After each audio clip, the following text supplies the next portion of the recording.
Jewish Alliance directly, and they have my phone number, and we're ready to respond.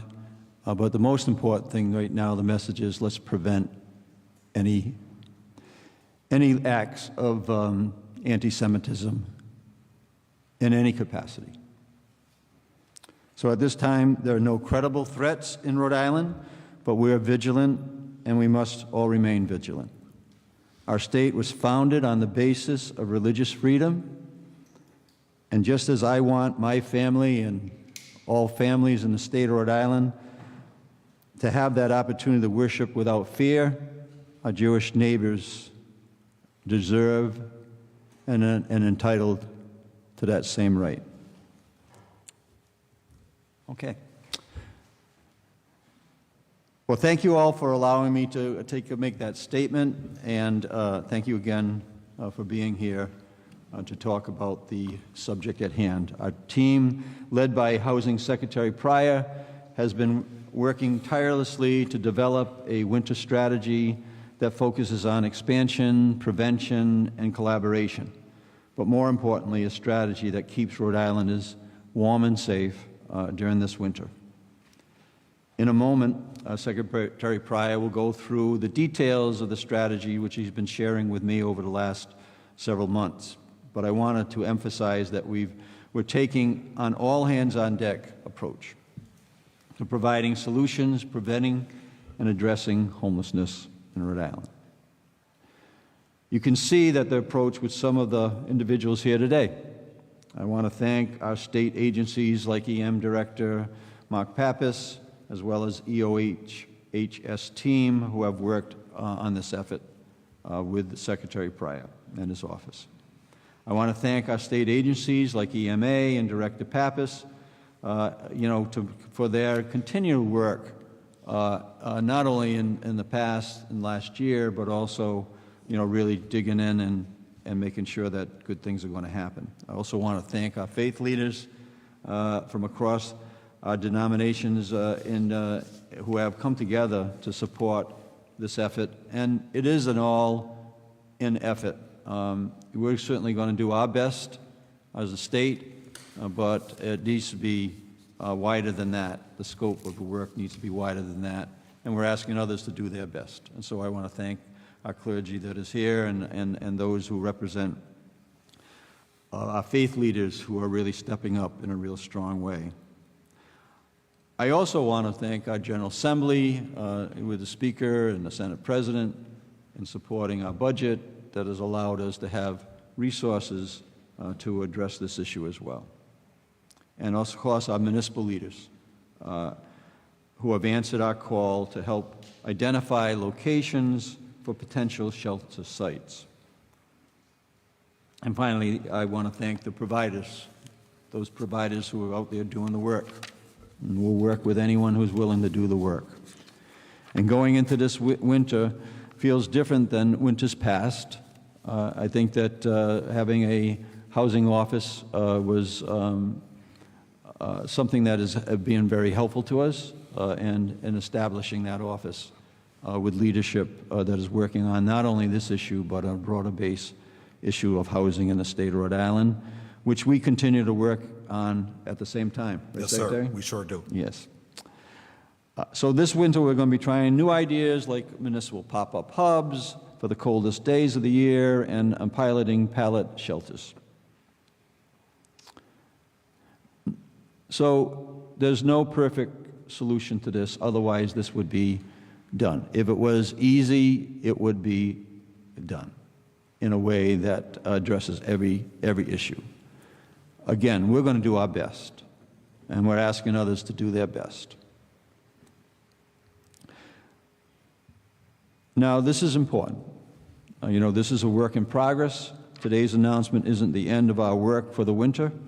Stefan will tell you that as of today, we'll have 30% more beds available for shelter this January compared to last January, but we're not stopping there, and Stefan and his team has been hard at work even up to this moment before we get into, we are here today on this press conference to continue to add options to the mix. In coming weeks, there will be more details and announcements, and we continue to expand our capacity to meet the needs of Rhode Islanders.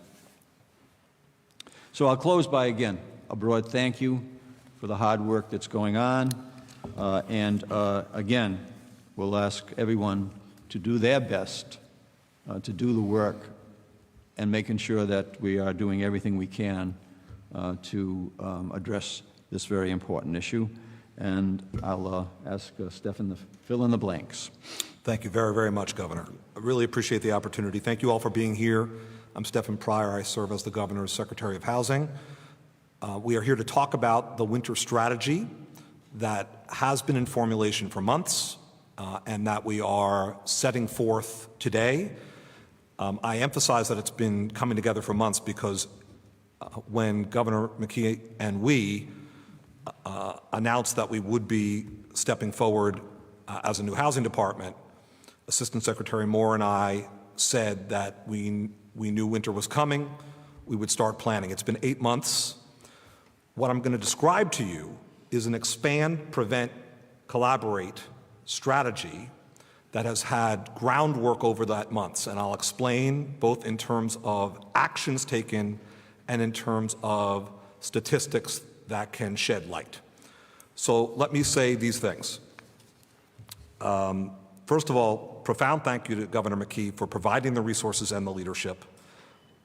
It's an understatement to say we couldn't do it without you. I do have to reiterate the thanks to the General Assembly leadership, including Speaker Shekarchi and Senate President Ruggiero, and to the many stakeholders, service providers in the field who get the work done, and property owners, houses of worship, municipal leaders who are stepping up and stepping up and stepping up yet again. It's why this is all working. Okay. Expand, prevent, and collaborate. So we should have a slide that displays this. We do. I'll speak to the central plank, expand. We are going to explain how we're going to achieve a 30% increase on the winter bed strength of last winter with the investments that we're making and explaining today. There's more to come. Prevention. It's so essential that we aim to help our fellow Rhode Islanders who are at risk of homelessness or experiencing homelessness to avoid shelter if they don't wish it, or to stay in their homes if we can allow it and we can enable it.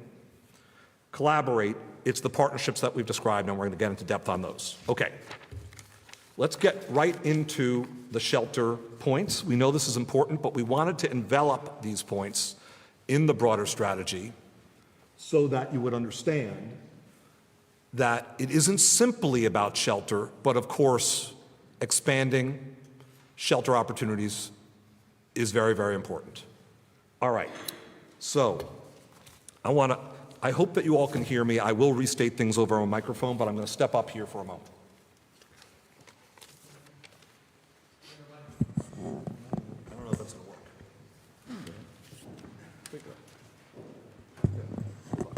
Yeah, I don't know if that's going to work. All right, workable enough. I want to show this. In this chart, in October of 2022, we were at 789 beds.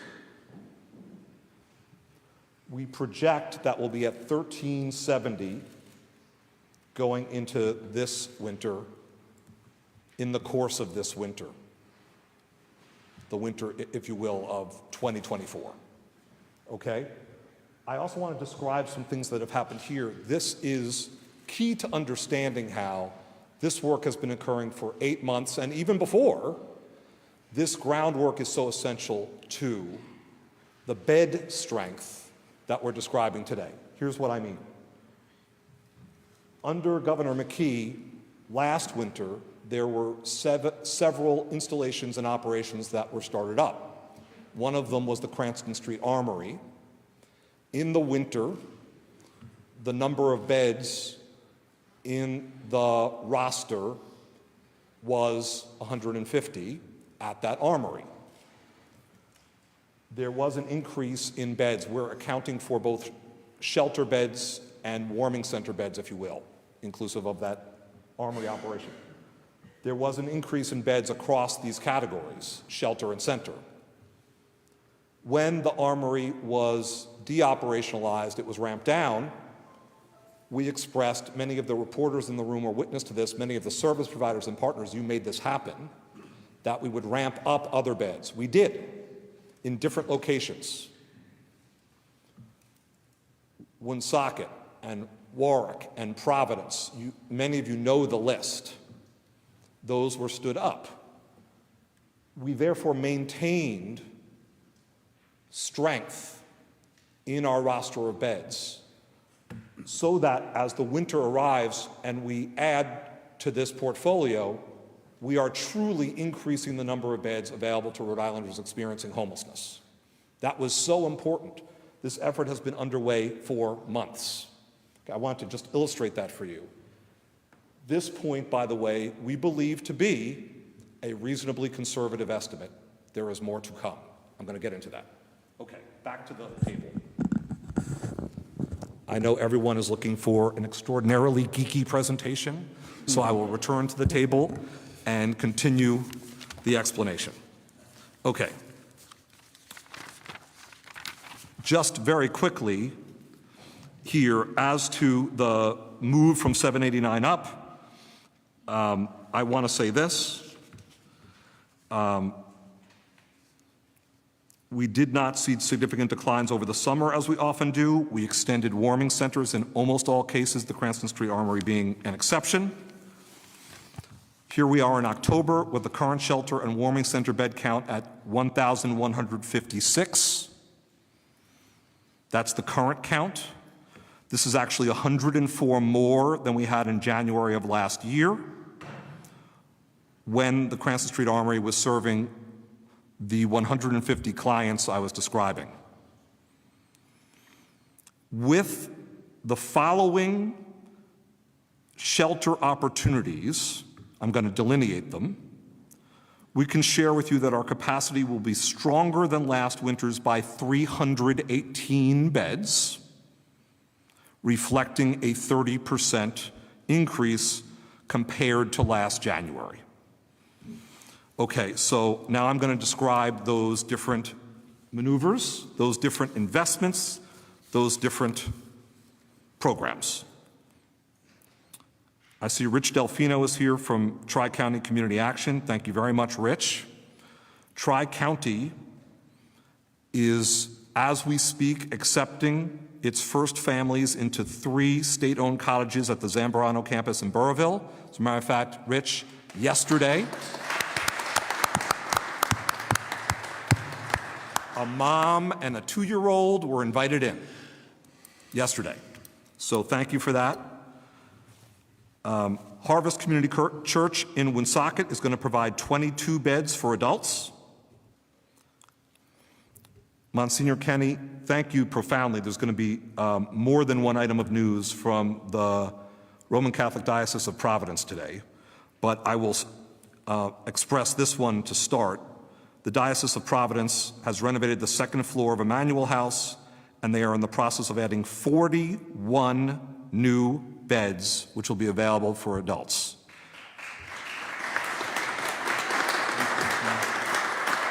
Jim Jans is here. Thank you for that terrific work. That's been underway for months, by the way. Another example, this did not happen overnight, and there's more in store from the Diocese of Providence. The Amos House operation at Charlesgate is expanding to include 48 additional beds once an additional floor is renovated. That's expected in the new year. I'm pleased to report that the Department of Housing has reached a preliminary agreement with the property owner at Charlesgate in order to acquire the property.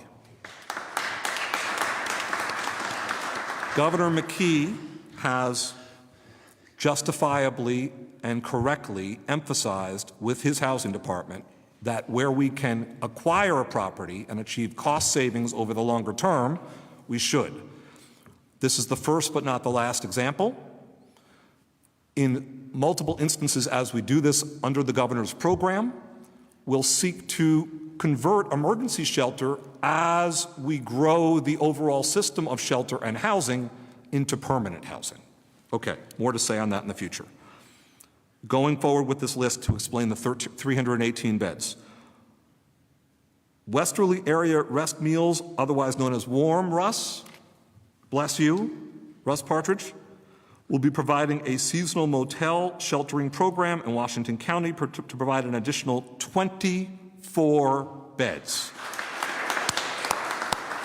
Thank you, Russ. The governor and we so much appreciate your partnership.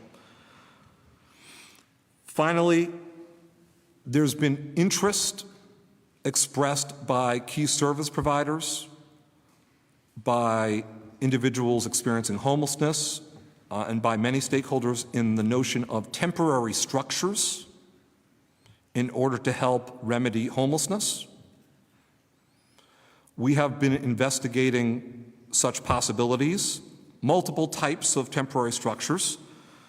Governor McKee likewise has emphasized that we are to be creative, innovation is valued, and that semi-permanent, temporary, and interim structures may be part of the mix. We are pleased to say to you today that we are working both with the City of Pawtucket and the City of Providence on the possibility of an installation involving pallet shelters in one of those two locations for 30 to 45 pallets, each of them having the capacity to house an individual experiencing homelessness. 30 to 45 pallet shelters in one of those two locations. Dialogue with the property owners continues, and we will have more to say on that in the coming weeks. House of Hope is a key potential partner and has been a spearhead of this effort. We are very grateful to House of Hope. So add it all up and we have 210 new beds on top of the 108 expansion beds that have occurred throughout this year, and that brings us to 318 beds over last winter, a 30% increase in our shelter and warming center system. Okay. Now, we're not done yet. We know that it can be challenging to predict with precision how many Rhode Islanders will be experiencing homelessness in the course of the winter. This is true in every state, in every jurisdiction. We know that we need to continue to enter potential properties into the pipeline. So that's what we're doing. I'm going to step up here again for a moment.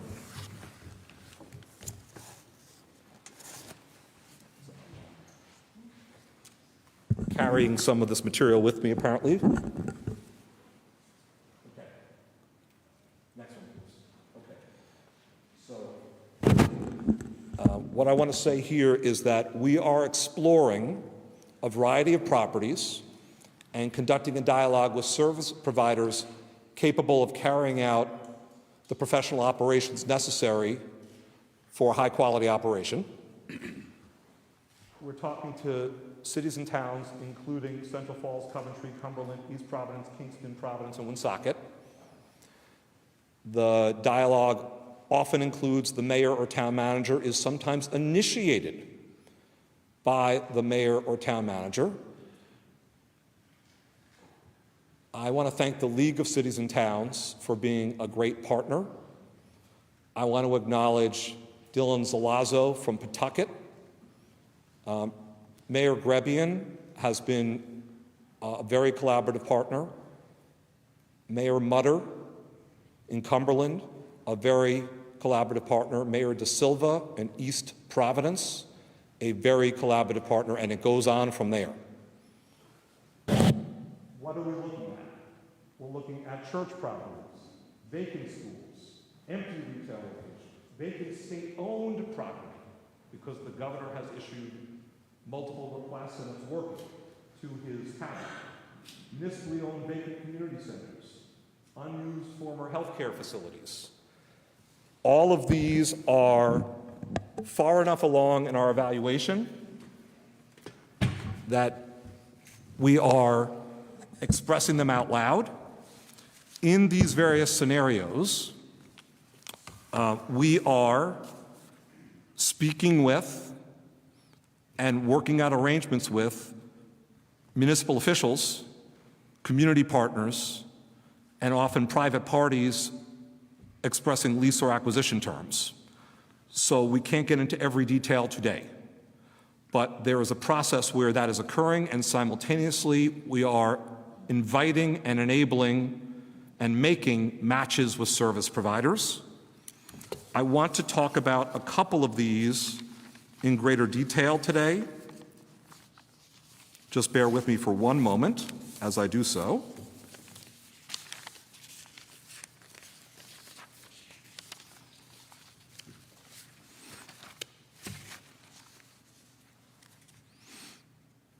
Narragansett Park Plaza in East Providence is a partially vacant retail complex in a segment of the vacated space at Narragansett Park Plaza, which is a privately owned retail complex in East Providence near the Pawtucket border. We are in the process of negotiating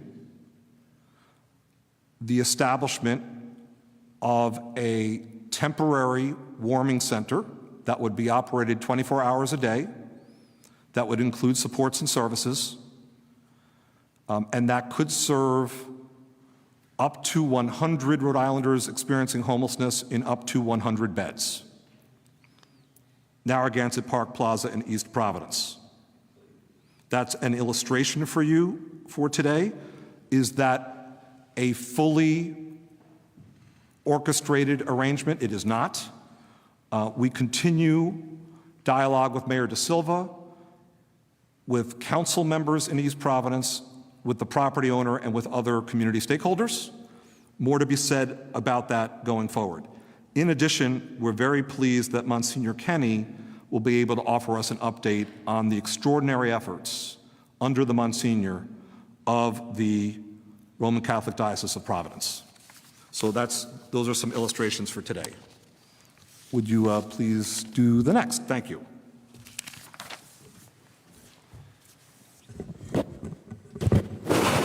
Winter emergencies. We've said this a couple times. I want to thank Director Mark Pappas from the start.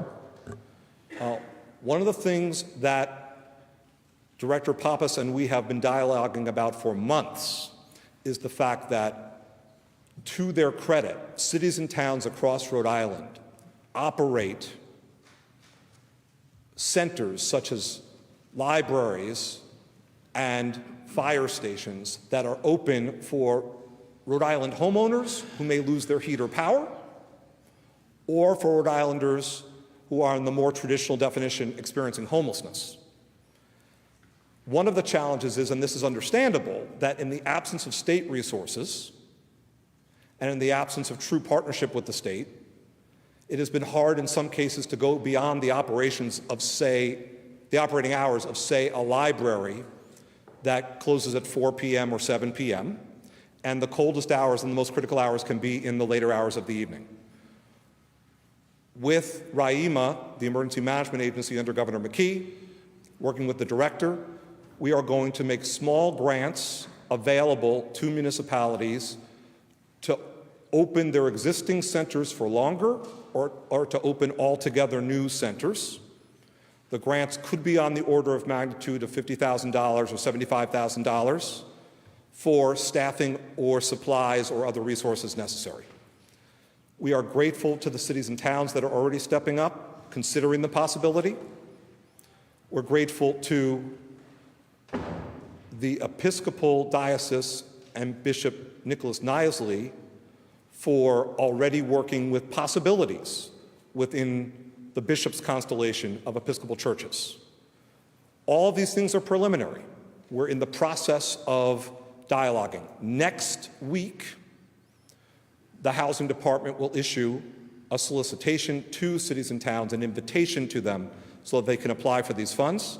There's an information session, it's already heavily subscribed, for municipal leaders tomorrow for this purpose. These centers, we call them emergency hubs. These hubs will be available at, for example, a trigger temperature. It's a process that with Director Pappas we will discuss further with municipal leaders and work out the precise criteria, but illustratively, when it gets below 20 degrees, they would open. That is not a hard and fast rule, it's not a determination, but Director Pappas has actually researched other examples of this in the country, and that's an illustration of how it will happen. So during severe cold or a storm, these will open. Okay, next please. I know we're far along on the agenda, we have more to go. I'm going to move quickly, but this is very important. It's essential that we aim to prevent homelessness so it doesn't happen at all. It's a cost-effectiveness matter. It will enable us to keep costs down. And it's the right thing to do because Rhode Islanders often want to stay in the homes where they live. So, what does this mean? We are working on eviction prevention through a $3 million investment in Rhode Island Legal Services and allied legal services organizations to prevent unjustified and unnecessary evictions through the court system. We are also investing in what's called problem-solving programming. I want to thank Karen Santilli and Crossroads for helping to lead the way among agencies. Crossroads has really worked to figure out how to problem solve. What does problem solving mean? Problem solving means that an individual may be modestly in arrears on her or his rent, and that may save them from being evicted while they are in the process of accepting a new job where they'll have the sufficient income. Homelessness never occurs. It might be that an item of dress clothing or a pair of shoes would help with that job interview. It might be that transportation to a relative or friend would get someone into housing that is not a shelter, but a family or friend location. You get the idea.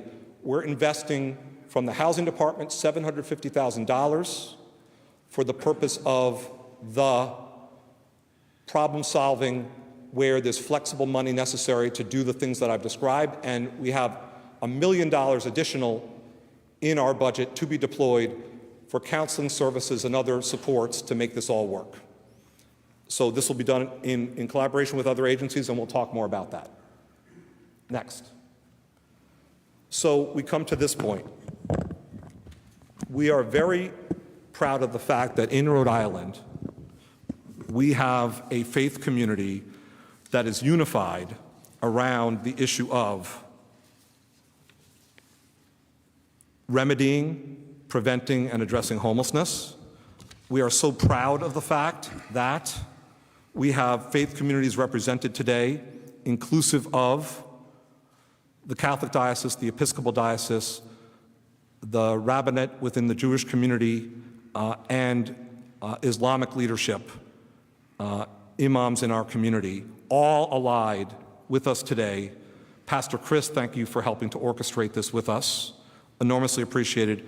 I'm going to say more about that and offer some more recognition, but I do want to, at this moment, segue to Monsignor Kenny because we are so proud that this faith community effort has materialized, and I want to let, of course, the Monsignor speak of it.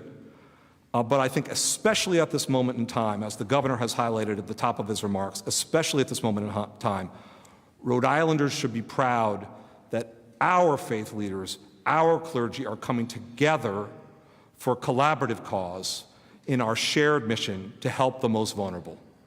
It is really exemplary.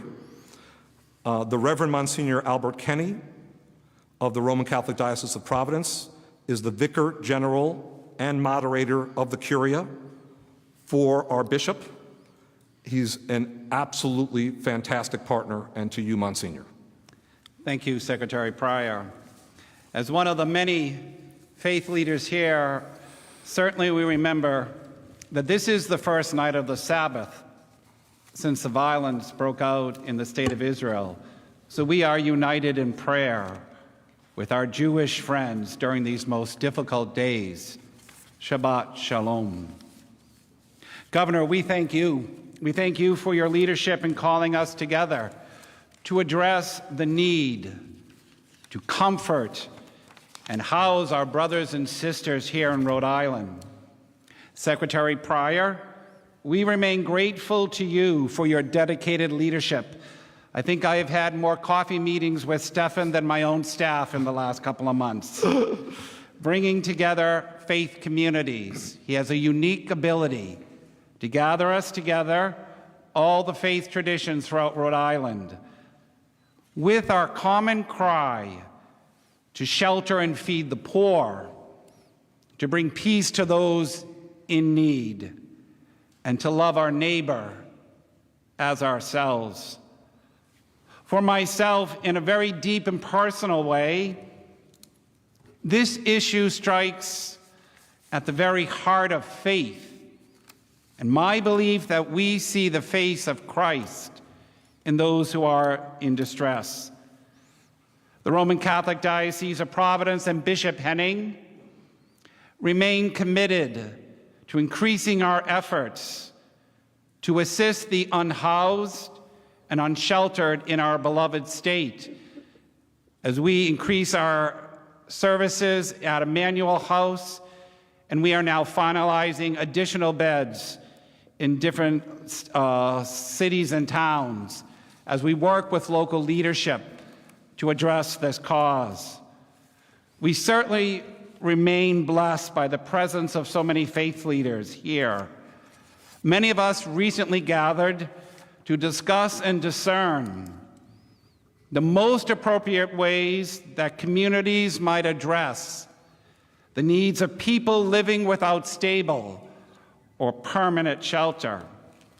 Today, as faith leaders, we stand as one, dedicated to the common call that runs through all our faith traditions, to give aid to those who are most in need, to provide for those who are seeking shelter, and to work towards the goal of giving to those who are seeking what we all truly wish, a home. May God bless our efforts. Amen. Amen. Monsignor, thank you very, very much. So beautifully expressed. I want to introduce other clergy who are present, and then, Monsignor, may we speak of one additional diocese investment? Okay, wonderful. First of all, I want to recognize Bishop Nicholas Nisley of the Episcopal Diocese, Imam Abdul Latif Sakour of the Islamic Center of Rhode Island, Imam Mufti Ikram Haq of Masjid al-Islam, and Rabbi Sarah Mack of Temple Beth El. This has been a true collaboration, and together, under the leadership of these clergy and Pastor Chris, we have heard your call, and we will be working with houses of worship across denominations and across Rhode Island to see whether individual houses of worship or even collectively across such churches, synagogues, and mosques, we can do yet more. So thank you, thank you, thank you. Monsignor Kenny, may I have your permission to speak of the Holy Family Vestry in Woonsocket? Absolutely. Because of our collaboration, the Monsignor, on behalf of the bishop and the diocese, has identified possible locations for expansion of his operations. One of them is the Holy Family Vestry of up to 15 new beds in Woonsocket, and we're thankful to Jim Jans for that possibility. It's truly extraordinary on top of the Emmanuel House expansion. And what I want to remind you all of is when I spoke of 318 beds and up by 30%, it did not include up to 100 beds in East Providence at the vacant retail site. It did not include 15 beds in Woonsocket at the Holy Family Vestry. That 115 beds would be on top of that. So you can see how we are on track with these materializing options and others to go yet further. We are so pleased that the executive director of the Warm Center in Westerly, Russ Partridge, is here with us. And as a final set of comments before we take questions, we want to open it up to Russ with our gratitude. Good morning. My name is Russ Partridge, and I am honored to be the executive director of the Warm Center in Westerly and the Warm Welcome House in Peacedale. And yes, I did make the trip all the way up to here this morning. But I want to thank the governor and the secretary for the opportunity to speak at this event this morning. The funding that's coming to Warm and to Washington County will indeed be a game changer for the people that we serve. It will give us, as the providers, the opportunity to move people from the street and from places not meant for human habitation into a safe environment, and giving them the opportunity to have a base to work off of with case management, with people who will provide resources that they may need in the hopes that folks will move forward. It really will be, in Washington County and throughout the state, this money will be a game changer. But it's not the answer, and the governor knows that, and the secretary knows that. The answer to homelessness is housing. That's the bottom line. The answer to homelessness is housing. I have been in this business working strictly with homeless for about 25 years. I began in this business when we had a 10-year plan to end homelessness. And we haven't come all that far, but I am incredibly encouraged over the last 18 to 24 months. I have heard the words affordable housing come out of the governor's office more often than I have heard it in the 25 years that I have been doing homeless work. And for that, Secretary and Governor, from the people that we serve, I thank you. It has made a difference. This homelessness is not an easy problem to solve. We have been behind the 8 ball for years. We have not developed affordable housing the way that we needed to, and it has come back. The chickens have come home to roost, so to speak. But again, I am very encouraged because down in Washington County, I know of 3 projects that are in the pipeline, more than in the pipeline, they're ready to break ground on, that will mean an additional more than 175 units of permanent housing. That's what we need. We need permanent housing for folks. So when I see that and speak with the leaders, the civic leaders down in Washington County, I really get the sense we are all beginning to come on the same page. We are beginning to row in the same direction. Haven't seen that in a great deal of time. The Secretary talked about prevention. That's really a huge piece of addressing the problem of homelessness here in Rhode Island. If we can prevent people from coming into the system, we have a better shot of reducing the numbers of homeless people and keeping people and families and individuals in the community in which they live. It is incredibly important for people to be successful, to be in the community where their resources are. It's just common sense. I want to thank the governor once again. I want to thank the Secretary of Housing once again. I want to thank the Speaker of the House. How often, it's not had been very often in 25 years that I have seen the speaker stand up and really push and give momentum to solving the homeless problem here in the state of Rhode Island. You know, about a little over a year ago, I met in this room with a group of providers and the governor, and I said to the governor at that point that this was really an opportunity for his administration to make a mark for Rhode Island. That we really, and I still believe this, I'm a dinosaur in this business now. I really do believe that Rhode Island can be the state that can say, we have ended functional homelessness. And I believe that that is possible. And again, I thank you for your leadership on this, Governor. This funding will be used to keep our family, our friends, our neighbors safe in the upcoming winter. That's really what this funding is about. And it shouldn't be taken as anything more than that, this funding. But we know through conversations that have been had with municipalities and with the secretary and with the governor, this is just, I really believe it's just the beginning. I think we are on a path where we are rowing in the same direction, where we are collaborating with each other as providers. We are collaborating with each other in the municipalities. I go into meetings with municipalities 5 years ago, 6 years ago. They wouldn't want to have this conversation about affordable housing. They are inviting the conversation now. That's a really important shift that people should know, that we are beginning to make a difference.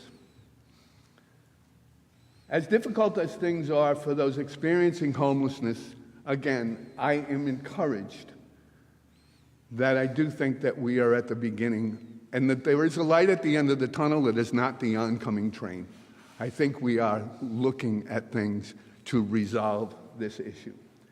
Again, I want to thank the governor. I want to thank the secretary. I want to thank Hannah. I want to thank my fellow providers.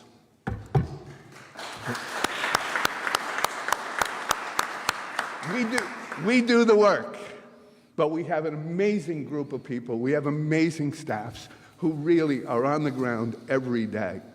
And on behalf of those people, on behalf of my board at the Warm Center, on behalf of my fellow providers, but more importantly, Governor, Secretary, on behalf of the people that we serve, I thank you so much for the work that you do. Thank you. Thanks, Governor.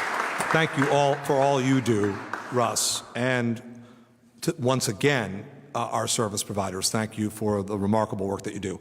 Some very quick thank yous, but they're important, and we're right into Q&A. One thank you is also an item of information that's really important. When I spoke of the problem-solving mission and programming, I spoke of the investments of the state. I want to add that Chris Bizzacco is here from the Rhode Island Foundation on behalf of former Congressman David Cicilline. We're very grateful that the Rhode Island Foundation will be providing a way for Rhode Islanders to give small amounts or for institutions to even give grants to supplement, to be alongside the state government investments in problem solving. More details on the establishment of a fund for problem solving in order to support Rhode Islanders experiencing homelessness. More details will be issued jointly between the foundation and we next week, including the precise way in which to donate. But that's aiming for everyday Rhode Islanders to have the opportunity to contribute if they so desire, if they wish. I do want to thank Assistant Secretary Hannah Moore, Joey Lindstrom, Ben Haney, Kat Perez, Emily Marshall, Chris Hunsinger, from the Governor's Office, Kate Peraglia, for everything that you're doing to make this happen. Jordan Day came in, and she's from the League of Cities and Towns. Thank you for your partnership. Okay, we're opening it up for Q&A. Here we go. 1,661 is the number of people I've heard will be needing services this winter. Does your plan accommodate that many? Because we know that homelessness is on the rise and it's gone up every year since 2019. So there are varying estimates of the demand that will exist during the winter, and that's understandable. It's the case because conditions are changing nationally, and there are specific changes that occur in most jurisdictions during the winter that affect homelessness. But what I can say is this: we will be up in our shelter bed strength by hundreds. We will also be investing further in the kind of problem solving and prevention that does markedly and in a very real way impact homelessness. And for the first time in a way that's meaningful, we will be investing in these true emergency winter hubs where, when it's especially cold or there's a storm, Rhode Islanders experiencing homelessness, and indeed all Rhode Islanders impacted by such cold weather or storm, can go. Given all of that, we are optimistic that we will be able to meet the needs. Now, what's another key reason we're optimistic? It's because of everyone you see here. It's because we know that the spirit of "we're not done yet" is shared by all of us. We are continuing to work with municipal leaders. Faith leaders themselves are calling upon houses of worship to do more. We're not done yet. Sure. Secretary, how much is this tentative agreement with Davenport Associates worth for Charles Gate? I cannot get into that as of yet, but we will be able to speak to financial terms and other terms in the course of our crystallization of the arrangement.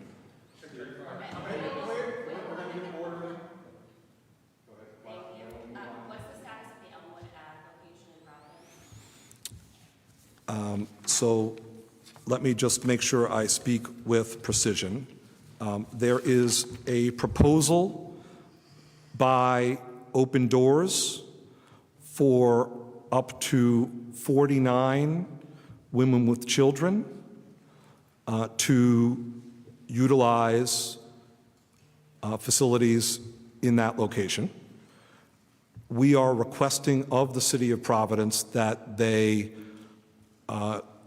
secure approvals, that they implement necessary approvals to advance that proposal. Our understanding is that the legal requirements for it to advance have been met. How many units in Charles Gate, and what's the probability that's going to happen? For multiple questions, I'm going to tag team with the very able Assistant Secretary Hannah Moore. Do you want to express your numbers for Charles Gate? So currently, we have Amos House at Charles Gate right now, leasing space since this past summer, and they have up to 57 rooms that they're going to be using at Charles Gate. Correct. Thank you. For the Charles Gate, we have reached preliminary agreement regarding the acquisition. Secretary Pryor, how many beds, incremental beds, open or new beds, will be actually online next year? Thanksgiving is a very precise point in time, so we are going to see the beds that I've described implemented over time, and in the coming weeks we'll be able to tell you with greater precision where in the calendar they occur. It would be premature for me to say right now. It's a good question, but I'm not going to offer you that precise estimate today.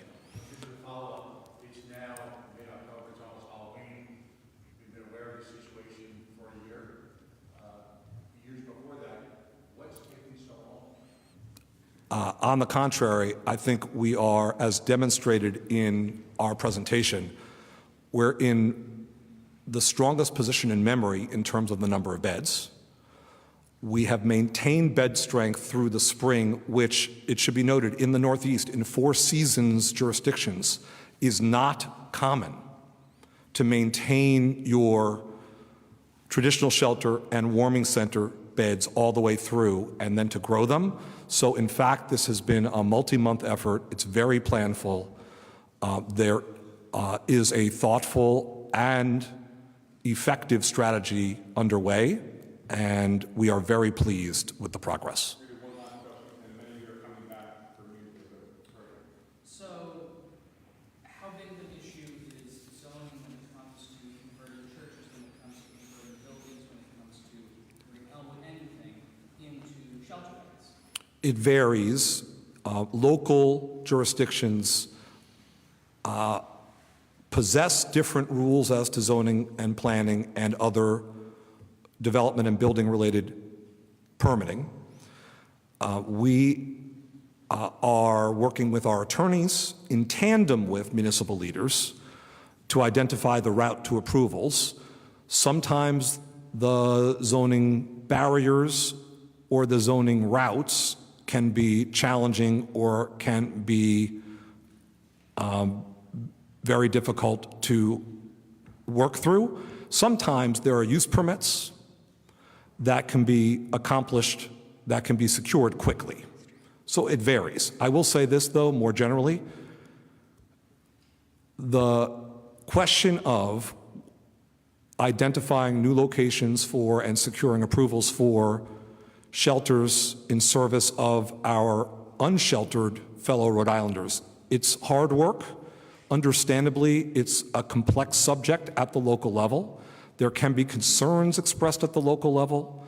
There can be bureaucratic pathways that are not straightforward. Navigating them is part of the process. We're especially pleased that we've been able to make this much progress given all of that.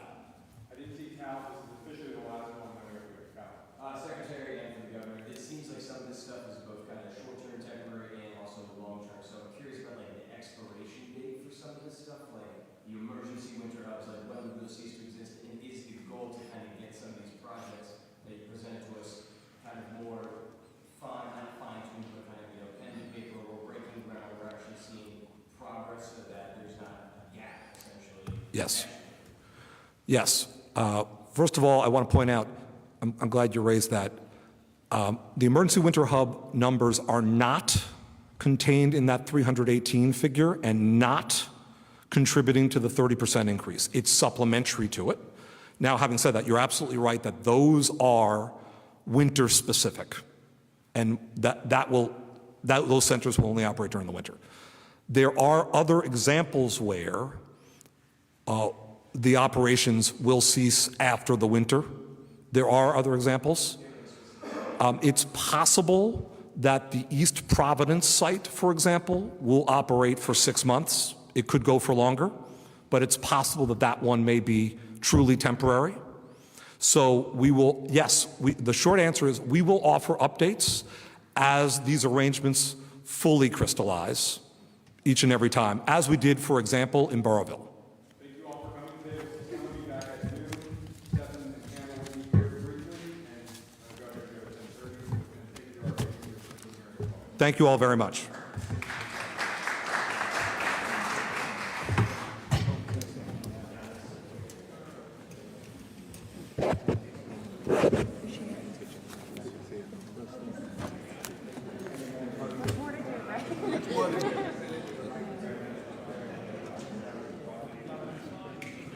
Yeah, I'm trying to think about it in 5 minutes.